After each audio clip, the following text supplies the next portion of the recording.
hygiene spin.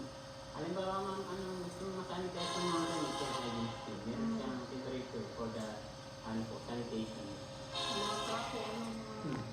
Well ma'am, yung mga gases, yung mga kamay.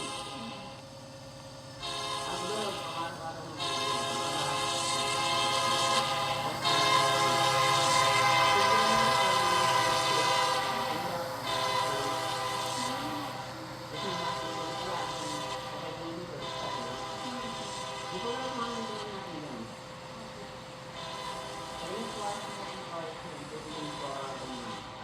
tubig. Pero di naman tumingin. Pag hindi po, halimbawa maulan, maulap, yan. Maximum yung spin niya, para paglabas po niya, pigang-piga na po yung damit natin. Wala hindi natutulog.